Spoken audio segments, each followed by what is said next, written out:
So I had a little time this morning, so I figured I'd tell you guys this story. I realized it was Jackie Gleason's birthday. There used to be a great, like robotic voice story about this that was put together on YouTube, but since been deleted like everything else on YouTube. So I thought I'd just make a quick one of my own because all the other ones on YouTube are really lame and they got the facts wrong and shit like that. But it was a story. Long story short, here's how it goes. So Jackie Gleason was friends with Nixon at the time when Nixon was president, and in the early 70s, they were out golfing one day in Florida where Jackie Gleason lived. So I guess they're shooting the shit on the golf field or whatever, and I don't know who brung it up because the story's kind of like unclear as there's different sources about it. But Nixon says something to Jackie somehow like, "You want to see some serious crazy shit? I'm gonna show you." Now, the version I've always heard that I've read is not the version I've heard on Joe Rogan or whatever dumb person put one of the stories out about it. Was that Nixon used to like to escape his Secret Service a lot. Like, this was like a thing people said that were close to him, as well as his Secret Service. So basically he would like get in the fucking car, just drive off, even though presidents are not supposed to drive by themselves. Like, you have to drive like on your compound or something. Like, for the rest of your life you're not allowed to drive, much less when you're president. So anyway, he tells Jackie, "Get in the car, let's get the fuck out of here." They like basically sneak off, and he's like, "I'm gonna take you somewhere to see some crazy shit. It's just gonna blow your mind," basically. So like I said, they're playing golf in Florida where Jackie Gleason lives at the time. And he takes them to this AEX Air Force Base in Homestead, somewhere outside Miami, Florida, if I understand correctly.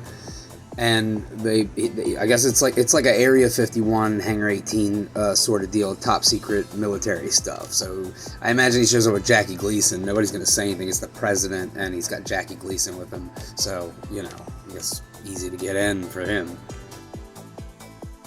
So the version that I've read years ago multiple times, not the exact version that I hear on the internet now or whatever. So he takes him basically in, and supposedly he shows him a bunch of alien bodies. From what I understand, they were all dead, and some of them were mangled, like they were in a crash. I don't know if they were the ones from Roswell or just some different random aliens that crashed in Florida. I don't know. But here's the thing that always blew my mind about this story, that made me think that it was real. And I know, I've watched thousands of documentaries. I know I've watched close to 2,000 documentaries in my life. And the one thing you'll always, there's like bullshit stories, like I think the Travis Walton story's bullshit, which is like what Fire in the Sky is based on. I think that's a bullshit story, and then they Hollywooded it up. Usually when something traumatic happens to somebody like this, their whole life kind of changes. It's not like a thing like, "Oh yeah, I saw alien bodies one day." It's like your whole fucking world is wrecked. Like, if you see something serious like fucking aliens, you're never going to be the same. So basically it came out in the tabloids back then, or actually in the early 80s, like 10 years later. He's like, this is like one of them. It says, I saw bodies of dead aliens at a top secret Air Force base. So the story started coming out, I guess, in like the tabloids in the early 80s, but there was actually a source to it. It wasn't like, Devil Baby Born or whatever the dumb ones were that were just to get your attention. This was like something that had some, at least it had some kind of merit to it, because his wife had said stuff about it after he passed. And I think that's when the story broke big time. I don't think he went around telling everybody, but once he passed away, I think people started interviewing his wife, and his wife came out and she said, "I'll never forget the night in 1973. My famous husband came home, slumped, white-faced, in an armchair, and goddamn spelled out the incredible story to me." My glasses, this is hard to read that small. But anyway, so basically he comes home, and it's not like, you come home and you go, "Oh, guess what I saw? I saw aliens. Nixon showed them to me." No, you come home and you're just like fucking wrecked, because you just seen something that blew your fucking mind. Now you have to rethink your whole goddamn life. If you believed in God in the sense of like there's one God and he created just humans and all this kind of stuff, like you'd have to be like, holy shit, Like, he created other things. Like, they're really, like, I saw them. Your whole world would be shattered. And it's, like I said, there's versions of the story out there now that are different than the ones I read way back in the day. And like I said, there's a really good YouTube video years ago that actually showed a more detailed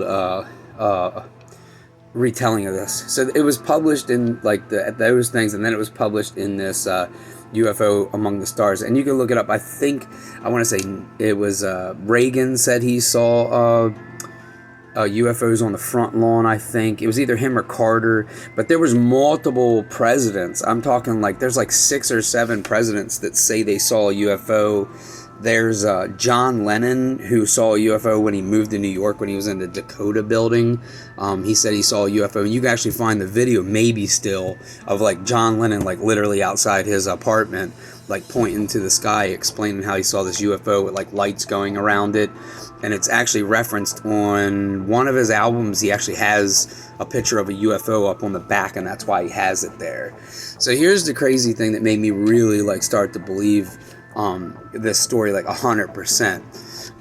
So Jackie Gleason up until that point was a drinker, but they said he was like a casual drinker, according to his wife, friends, all this kind of stuff. And this is something I've never seen in an interview or like some documentary, little mini doc on it since the one that I saw years ago, and the stuff that I had read years ago, 20 years ago or whatever. Up until that point, he was just like a casual drinker. Yes, he had bars in his house, all this kind of stuff. So he gets his house built in New York, I think. I want to say his house is in New York. It might be, yeah, I think this house is in New York. So basically, right after that, he winds up getting this house built that looks like a fucking UFO ship. And the reasoning, what people said that knew him, they said basically he became a super alcoholic. He put a bar in the bottom of this thing, and they say he would just constantly go in the bar and just, like the rest of his life after he saw that the aliens' dead bodies or whatever, he just became a super alcoholic. Like, he would just drink and just go by himself and I guess just sit there and ponder the fucking universe or something. Like, there was something totally different about him, and the reason he drank was probably to deal with seeing something so fucking nuts. So he had basically this, there used to be, you can look up maybe on Google Maps still, I didn't feel like it. I took some of these pictures from the lamer documentaries, the many docs I found. Pictures were good, but the docs were not. It was really fucking boring. There used to be in the old video, the guy had the aerial photos of this, so you can actually, this house that he had built that looks like a UFO, you can see it from like an aerial view, like if you were like bird's eye up in the air. And they said that the reason he did this is so aliens would know he was friendly, and supposedly he saw a ship as well, so he kind of made that the house based on what he saw on the ship.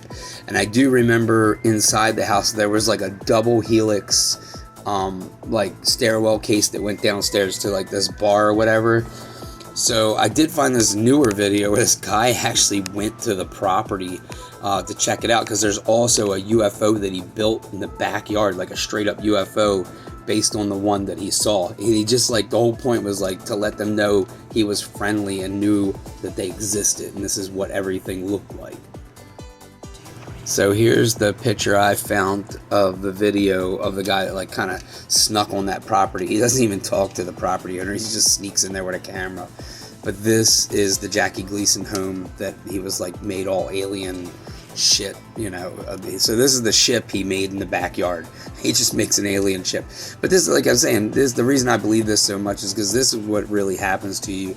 You kind of don't go around just like spouting it and stuff like that. You probably become an alcoholic, a recluse, think about it a lot, because it just changes everything, and you're going to think different than everybody else, because it's not a doubt in your mind that aliens are real, because you saw them and the president showed you, you know. There's that story about Willow Smith. Will Smith's like going to meet Obama, and he takes Willow Smith and he's like, Dad, if I ask President Obama about aliens, what are you going to do? And Will Smith's like, I'll punish you. And there's a real story. It's like he basically goes and meets Obama, and then Obama says, I'm not going to deny it or say it's true or not, but if it went down, it would go down in a room like this, like the meeting. So, and he did get punished, I guess. But this is the house when the guy snuck on the yard. But I thought it was a cool story. It's Jackie Gleason's birthday. I figured I'd share it, make a quick video.